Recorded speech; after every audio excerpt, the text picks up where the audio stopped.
Двойной праздник сегодня у всех студенток с именем Татьяна. В этот день Татьяны из регионов ПФО на сцене Дворца культуры Чувашского госуниверситета будут выяснять, кто из них красивее, умнее и талантливее. Среди участниц конкурса Татьяна Поволжья, студентка ЧГУ Татьяна Соколова. Как она готовилась к конкурсу и о чем мечтает, узнавала Наталья Егорова. Она занимается актерским мастерством, сдает кровь и хочет стать инженером-строителем. Университетскую активистку Татьяну Соколову часто выдвигают на конкурсы. Она и сама не против, любит активную жизнь. Участвовала также в «Чувашской красавице».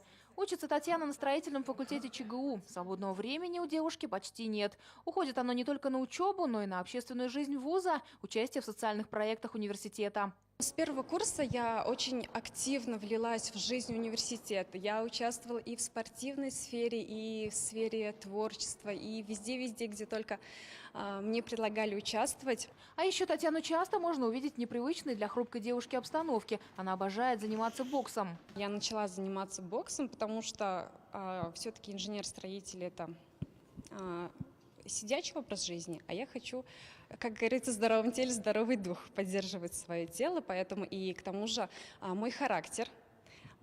Я как бы сильная, независимая девушка, меня таким воспитали, поэтому балет – это не мое. Мое – это, скорее всего, бокс.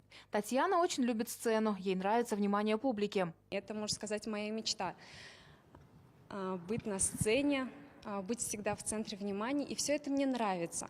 Плюсы участия в конкурсах, говорит Татьяна, это и общение, и новые знакомства, и полезный опыт. Ведь девушки проходят обучение актерскому мастерству, танцам, умению держаться на сцене. Готовиться к финалу Тане помогали все друзья. К конкурсу мне помогают готовиться очень многие, на самом деле. Весь Чувашский государственный университет, все мои друзья. Это очень приятно на самом деле. Мы готовимся и днем, и вечером я засыпаю с мыслью о конкурсе и просыпаюсь с мыслью об этом конкурсе. За корону Татьяны Поволжья будут бороться 6 участниц. Это не просто конкурс красоты в прямом его понимании, это конкурс мастерства, таланта и творческих способностей. 4 раза конкурс уже проходил на сцене Дворца культуры ЧГУ. Татьяна Соколова очень волнуется перед финалом, но говорит, что постарается не упустить победу, чтобы и в следующем году Татьяну Поволжья вновь принимала столица Чувашии. Наталья Егорова, Павел Редков, Вести Чувашия.